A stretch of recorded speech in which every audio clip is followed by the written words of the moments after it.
الحمد لله رب العالمين الصلاة والسلام على سيد الأنبياء والمرسلين أما بعد فأعوذ بالله من الشيطان الرجيم بسم الله الرحمن الرحيم قال الله تبارك وتعالى عز وجل في القرآن المجيد والفرقان الحميد بسم الله الرحمن الرحيم وَلِلَّهِ عَلَى النَّاسِ حِجُّ الْبَيْتِ مَنِ اسْتَطَاعَ إِلَيْهِ سَبِيلًا صدق الله العظيم ومولانا رسوله النبي الكريم ونحن على ذلك عن الشاكرين لمن الشاهدين والحمد لله رب العالمين.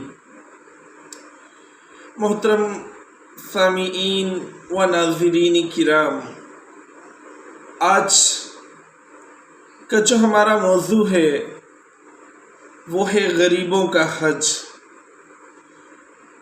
عموماً حج جو بھی ہوتا ہے اس میں ایسا نہیں کہ وہ اسپیشل کوئی غریبوں کے لیے ہے یا امیروں کے لیے ہے، لیکن آج اس بات کو خاص اس انداز میں بیان کرنا کہ غریبوں کا حج بھی ہوتا ہے، جو ایک مکہ المکرمہ جا کے اللہ کے گھر کی حاضری بھر کر روضہ رسول اللہ صلی اللہ تعالی علیہ وآلہ وسلم پر حاضر ہو کر حج کے جتنے مناسک ہیں ان سب کو وہاں جا کر ادا کرنا، یہ ایک حج ہے. لیکن فی زمانہ جو معاملات ہیں، لوگوں کے جو معاشی معاملات ہیں، جو مہنگائی کا دورہ ہے، جو حالات ہیں، جو ہماری اکانومی کو مسائل درپیش ہیں، غربت بہت زیادہ بڑھ گئی ہے، غریبی بہت زیادہ بڑھ گئی ہے. ایسے میں حج کا موسم ہے، جنہیں اللہ نے استطاعت دی ہے وہ آج بھی حج کے لیے جا رہے ہیں. لیکن وہ لوگ جن کے پاس اتنا پیسہ نہیں کہ وہ حج کے سفر کو اختیار کر سکیں، اپنے جو پیچھے اہل و عیال کو چھوڑ کر جا رہے ہیں، ان کی مالی طور پر ان کو اتنا دے کر جا سکیں کہ ان کا گزر بسر اچھا ہو سکے، ان کے پاس یہ سب گنجائش نہیں. وہ بیچارے کیا کریں؟ محترم سامعین و ناظرین، آج میں آپ سے جو گفتگو کرنے لگا ہوں وہ اسی موضوع پر ہے کہ جو اس حالات میں چاہتا ہے کہ میں حج کا ثواب پالوں، اپنے رب کریم کو راضی کر لوں، میرے نامہ اعمال میں بھی حج کا جو ثواب ہے وہ درج ہو جائے. تو اسی موضوع پر میں آپ سے گفتگو کرنے لگا ہوں. اللہ رب العزت قرآن مجید فرقان حمید میں ارشاد فرماتا ہے وَلِلَّهِ عَلَى النَّاسِ، لوگوں پر اللہ کے لیے حج البیت من استطاع الیہ سبیلا، اللہ کے گھر کا حج کرنا. کسے حج کرنا؟ اس سے حج کرنا جو کہ اس راہ کی سفر کی استطاعت رکھتا ہو،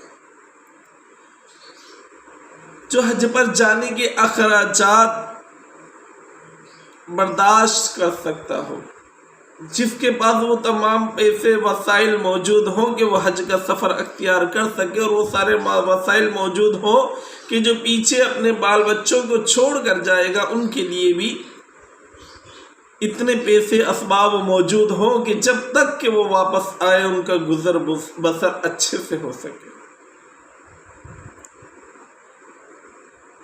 تو وہ اس سفر پر اس کے لیے جانا لازمی ہے، فرض ہے. لیکن جو استطاعت نہیں رکھتا، جسے طاقت نہیں، جس کے پاس اتنی مال و دولت، اتنا اسباب موجود نہیں کہ وہ حج کر سکے، وہ اخراجات برداشت کر سکے، وہ کیا کرے؟ حضور علیہ الصلوۃ والسلام نے ان کے لیے بھی بڑی نوید سنائی ہے، بڑی بشارتیں عطا فرمائی، بڑی خوشخبری عطا فرمائی۔ سرکار صلی اللہ تعالی علیہ وآلہ وسلم کی بارگاہ میں حضرت عبداللہ ابن مسعود رضی اللہ تعالی عنہ حاضر خدمت ہیں، عرض کرتے ہیں یا رسول اللہ صلی اللہ تعالی علیہ وآلہ وسلم، مجھے کوئی ایسا کام بتائیے جو کام چھوٹا ہو لیکن اس کا اجر بڑا ہو۔ حضور علیہ الصلوۃ والسلام نے فرمایا علماء کرام کی خدمت کیا کرو۔ حضرت عبداللہ ابن مسعود عرض کرنے لگے یا رسول اللہ صلی اللہ تعالی علیہ وآلہ وسلم، مجھے کیا ملے گا؟ حضور علیہ الصلوۃ والسلام نے فرمایا تجھے 70 حج کا ثواب ملے گا۔ محترم سامعین کرام،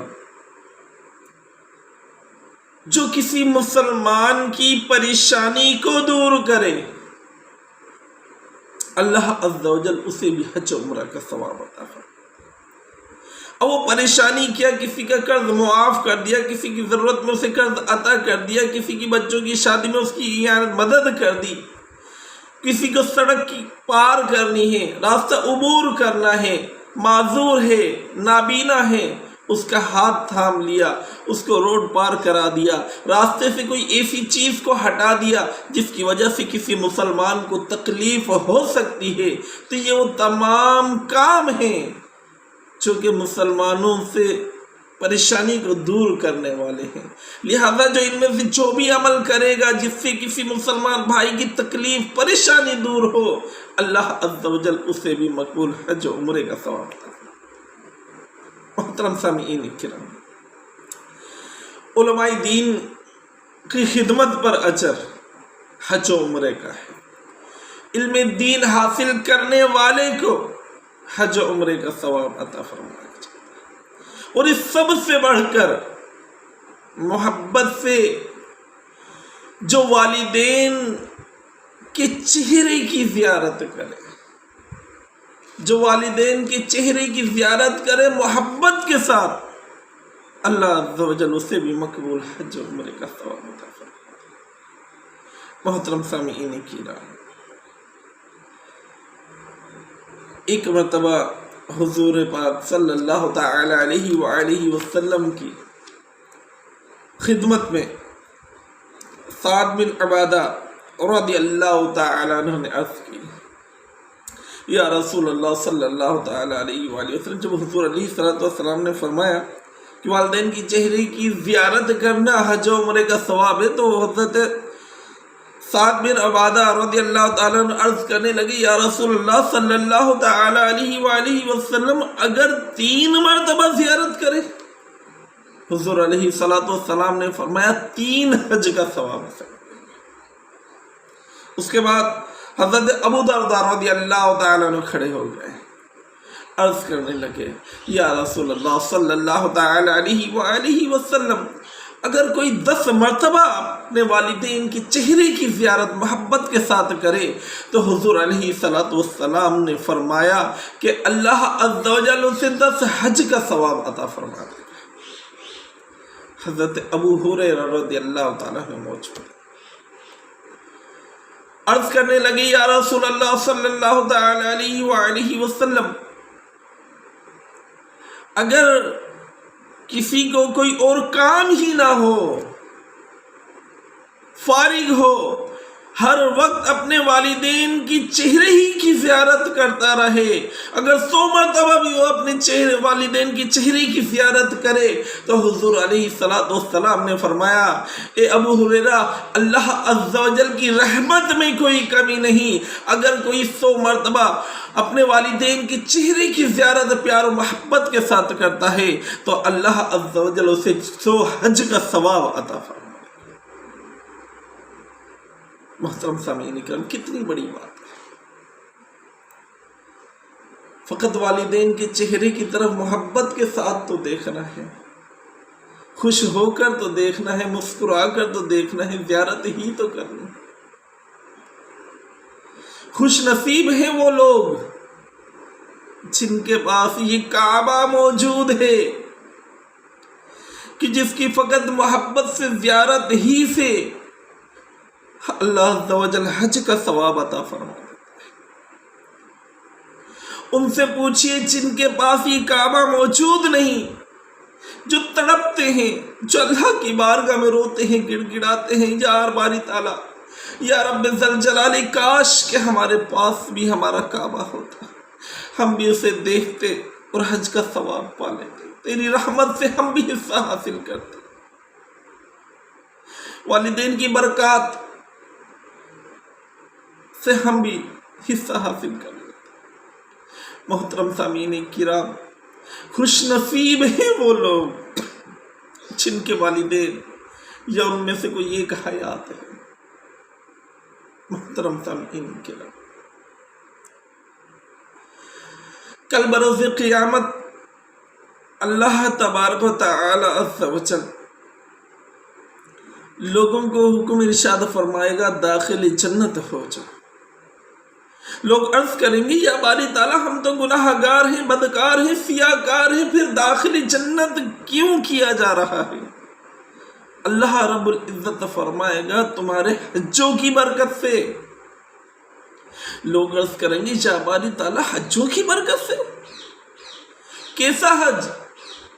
یا رب العالمین ہم نے تو زندگی میں کوئی حج کیا ہی نہیں، پھر وہ کون سے حج ہیں جن کی برکتوں سے ہم جنت میں جا رہے ہیں؟ تو اللہ عز و جل فرمائے گا اے میرے بندو، جب حاجی حج کے لیے جایا کرتا تھا تو کیا تمہارا دل نہیں تڑپتا تھا؟ کیا تم روتے نہیں تھے؟ کیا تم دعائیں نہیں مانگتے تھے؟ کیا تمہارا دل کعبۃ اللہ شریف کی زیارت کے لیے تڑپتا نہ تھا؟ کیا صفا مروہ کے لیے تمہاری روح تڑپ نہیں اٹھتی تھی؟ کیا آب زمزم پینے کے لیے تمہارا جگر چھلنی نہیں ہو جاتا تھا؟ کیا صفا مروہ کی سعی کرنے کے لیے تمہاری ٹانگیں بے چین نہ ہو جایا کرتی تھی؟ کیا مقام ابراہیم پر نوافل ادا کرنے کے لیے تم تڑپتے نہیں تھے؟ کیا روضہ رسول اللہ صلی اللہ علیہ وآلہ وسلم کی یادوں میں کھو کر تڑپ نہیں اٹھتے تھے؟ کیا تمہارے دل میں یہ تڑپ نہیں آتی تھی کہ یہ لوگ حج پر جا رہے ہیں، اللہ کے گھر کی زیارت کریں گے، خانہ کعبہ کی زیارت کریں گے، طواف کعبہ کریں گے، حجر اسود کو چومیں گے، آب زمزم کو پئیں گے، مقام ابراہیم پر نوافل ادا کریں گے، صفا مروہ کی سعی کریں گے، میدان عرفات میں حاضری دیں گے، اس کے بعد روضہ رسول اللہ صلی اللہ علیہ وسلم کی زیارت کرنے کے لیے جائیں گے، حضور علیہ السلام کی بارگاہ میں سلام عرض کریں گے، مواجہ شریف کے سامنے کھڑے ہوں گے۔ کیا یہ تڑپ نہ تھی؟ تو میرے بندو، ان تڑپ کی وجہ سے جو تمہارے دل میں ان حاجیوں کے دیکھ کر پیدا ہوا کرتی تھی، میں نے اس تڑپ کو اپنی بارگاہ میں قبول کر لیا اور تمہیں حجوں کا ثواب عطا فرما دیا، اور ایسی حج کا ثواب جس حج کی برکت سے تمہیں داخل جنت بھی کیا جا رہا ہے۔ محترم سامعین و ناظرین، حضرت عبداللہ بن مبارک ایک بہت بڑے محدث گزرے۔ آپ سے متعلق آتا ہے کہ یہ 600-700 سال پہلے کی بات ہے، کتابوں میں یہ واقعہ موجود ہے۔ حضرت عبداللہ بن مبارک حج کے لیے اپنے ساتھیوں کے ہمراہ، چونکہ 11 تقریباً تھے یا فضائد تھے، ان کے ہمراہ سفر پر نکلے۔ کوفہ پہنچے تو وہاں بازار پر دیگر ساتھیوں نے بھی، آپ نے بھی احرام اور دیگر جو ضروری چیزیں تھیں وہ خریدی۔ دیگر ساتھی جلدی اپنے گھروں کو، جہاں قیام تھا وہاں خیموں کو لوٹ گئے، لیکن حضرت عبداللہ بن مبارک ذرا دیر تک ٹھہرے رہے۔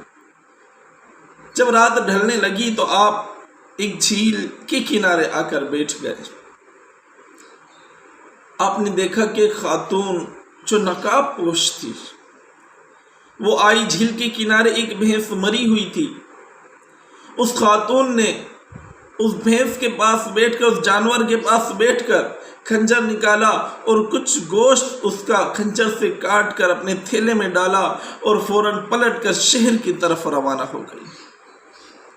حضرت عبداللہ بن مبارک فرماتے ہیں کہ میں اس وجہ سے کہ کہیں ایسا تو نہیں یہ خاتون کوئی کھانا بنا کر یا ہوٹل کا کام ہو اور لوگوں کو مسلمانوں کو یہ مردار جانور کا گوشت کھلا دے، اس پیش نظر سے اس شک کی بنیاد پر میں نے اس خاتون کا پیچھا کیا۔ میں نے خاتون کا پیچھا کیا تو خاتون کوفہ کی تنگ گلیوں سے گزرتے ہوئے ایک گلی میں داخل ہوئی، دیکھا تو ایک بڑا بازار، بڑا دروازہ تھا، جس پر پہنچ کر اس خاتون نے زور زور سے دروازے کو بجانا شروع کر دیا۔ اندر سے دروازہ کھولا گیا، معصوم 4 بچیاں نکلی۔ اس خاتون نے اندر جا کر دروازے کو بند کر لیا، بچیاں اپنی ماں سے لپٹ گئیں، رونے لگی، عرض کرنے لگی والدہ کچھ کھانے کے لیے لے کر آئی ہیں۔ والدہ نے کہا کہ بیٹی ہم حضور علیہ السلام کی آل ہیں، اولاد ہیں، ہمارے لیے صدقہ و خیرات جائز نہیں، لیکن حضور علیہ السلام نے فرمایا جب جان بچانے کے لیے کچھ اور موجود نہ ہو تو مردار جانور کا گوشت کھا کر بھی جان بچائی جا سکتی ہے، تو میں تمہارے لیے مردار جانور کا گوشت لے کر آئی ہوں، اسے پکائیں گے اور اب اس کو کھا کر اپنی جان بچائیں گے۔ ہم اولاد رسول ہیں، ہم کسی سے صدقہ خیرات نہیں لے سکتے۔ حضرت عبداللہ بن مبارک دروازے پر کھڑے یہ سن رہے تھے، اب تڑپ اٹھے، رونے لگے، اب زور زور سے دروازے کو بجانے لگے۔ اندر سے آواز آئی، کون؟ آپ نے عرض کی، میں عبداللہ بن مبارک محدث ہوں، میرے شاگردوں کی ایک بہت بڑی قطار ہے، لائن ہے، تو آپ نے کہا کہ مجھے اس سے کیا غرض؟ تو کہا کہ مہربانی کیجیے، میرے پاس یہ جو بھی رقم ہے اسے قبول کر لیجیے۔ آپ نے کہا کہ آپ جاؤ، ہمیں اس سے کوئی سروکار نہیں۔ آپ گڑ گڑانے لگے، رونے لگے، عرض کرنے لگے کہ میں آپ کا نوکر ہوں، آپ ہمارے سردار ہیں، ہم غلام ہیں، آپ نبی صلی اللہ تعالی علیہ وآلہ وسلم کی آل اولاد ہیں، مہربانی کیجیے مجھ سے یہ تحفہ قبول کر لیجیے، یہ چھوٹا سا حقیر نذرانہ قبول کر لیجیے۔ آپ نے منتیں شروع کی، اس خاتون نے آپ سے وہ رقم لے لی، آپ واپس آئے، رات گزر گئی، صبح کو جب قافلہ حج کے لیے روانہ ہونے لگا تو آپ نے ساتھ جانے سے انکار کر دیا۔ لوگوں نے کہا کہ چلیں، آپ نے کہا کہ میں حج پر نہیں جا رہا۔ دیگر قافلے والے تمام کے تمام حج پر چلے گئے، آپ کوفہ کی گلیوں میں ادھر ادھر ہی وقت گزارنے لگے۔ جب قافلہ چند مہینوں بعد جب واپس لوٹا تو پہلے قافلے والے سے جب آپ کی ملاقات ہوئی، آپ نے مبارکباد دی، تو اس قافلے والے نے کہا کہ کیسی مبارک دیتے ہو، مینا میں تمہیں میں آوازیں دیتا رہا، تم نے سنی تک نہیں اور اب آ کر مبارکباد دیتے ہو۔ دوسرے دن دوسرا قافلہ آیا، آپ نے انہیں مبارکباد دی، انہوں نے بھی کہا کہ کیسی مبارکباد دیتے ہو، میدان عرفات میں جب آپ ملے تھے آپ کو ہم نے بہت آوازیں دی تھی، لیکن آپ نے ہماری آوازیں تک نہ سنی اور اب ہمیں مبارکباد دے رہے ہیں حج کی۔ کیسے عالم ہیں آپ، کیسے محدث ہیں؟ اب تڑپ اٹھے، اب پریشان کی یہ ماجرا کیا ہے؟ کچھ دنوں میں بقیہ جتنے بھی قافلے تھے وہ تمام کے تمام آ گئے، جتنے بھی 6-7 قافلے بقیہ رہ گئے تھے وہ تمام کے تمام واپس لوٹ آئے۔ اب آپ نے ان میں سے ایک بہت بڑے محدث تھے، حضرت ربیع بن اسلم رحمت اللہ تعالی علیہ، آپ ان کے دروازے پر گئے، آپ نے انہیں مبارکباد دی، دیگر کو بھی مبارکباد دی۔ دیگر نے کہا کہ جب کسی کے پاس پیسہ آ جاتا ہے، کوئی عمدہ گھوڑے پر سوار ہو جاتا ہے، تو اس کا یہ مطلب نہیں کہ اپنے دوستوں ساتھیوں کو بھول جائے۔ حضرت ربیع بن اسلم کے پاس پہنچے تو آپ نے دیکھتے ہی کہا کس بات کی مبارک دیتے ہو؟ ارے اتنے بڑے محدث ہو، عالم ہو، تم نے مجھے تو آزمائش میں ڈال دیا، عرض کرنے لگے میں نے ایسا کیا کیا ہے؟ آپ نے بتایا کہ جب روزہ رسول اللہ صلی اللہ تعالی علیہ وآلہ وسلم پر مواجہ شریف پر سلام عرض کر رہے تھے تو آپ نے مجھے اپنے پیسوں کی تھیلی تھمائی تھی، اس کے بعد آپ چلے گئے، میں پریشانی میں آپ کی تھیلی کی پیسوں کی حفاظت کرتا رہا۔ یہ لو اپنی امانت کو سنبھالیے۔ وہ پیسوں کی تھیلی حضرت عبداللہ بن مبارک کے ہاتھ کو تھمائی، آپ واپس آنے لگے، اللہ کی بارگاہ میں عرض کرنے لگی یا رب العالمین ماجرا کیا ہے، یہ خدا کیا ہے، میرے مولا اس گرہ کو کھول دے، مجھے سمجھ آ جائے کہ بات کیا ہے۔ کہتے ہیں کہ اپنے گھر پہنچا، رات گہری ہوئی، میں سو گیا، میری آنکھ لگ گئی تو میرے در و دیوار چمکنے لگے، شہر رونق ہونے لگا، اللہ کے پیارے حبیب علیہ السلام کے نور سے پورا علاقہ مہک اٹھا، منور علاقہ ہو گیا۔ میں نے آنکھیں کھولی تو حضور علیہ السلام موجود تھے۔ میں حضور علیہ السلام کی زیارت کر کے تڑپ کر رونے لگا، اور اب خواہش دل میں کرنے لگا کہ حضور علیہ السلام گفتگو فرمائیں، میرے اس عقدہ کو حل کرے، جو گرہ لگی ہوئی ہے، جو بات سمجھ نہیں آ رہی، اس بات کو مجھے سمجھا۔ تو حضور علیہ السلام نے فرمایا اے عبداللہ بن مبارک، اور کتنے گواہ بھیجوں کہ اللہ عز و جل نے تیرے حج کو قبول کر لیا، اور یہ جو پیسے ہیں تو نے 300 میری اولاد کو دیے تھے، یہ گن لو 600 میں نے تمہیں لوٹا دیے۔ اور عبداللہ بن مبارک اللہ عز و جل نے تمہارے حج کو قبول کر لیا ہے۔ حضرت عبداللہ بن مبارک نے 61 حج کیے، ایک فرض باقی 60 نفلی حج کیے۔ حضور علیہ السلام نے فرمایا اے عبداللہ بن مبارک، اللہ عز و جل نے تمہاری شکل کا ایک فرشتہ پیدا فرما دیا ہے جو تا قیامت تمہاری طرف سے حج ادا کرتا رہے گا۔ اب تم حج پر آؤ یا نہ آؤ، لیکن ہر سال تمہاری طرف سے حج ادا ہوتا رہے۔ محترم سامعین کرام،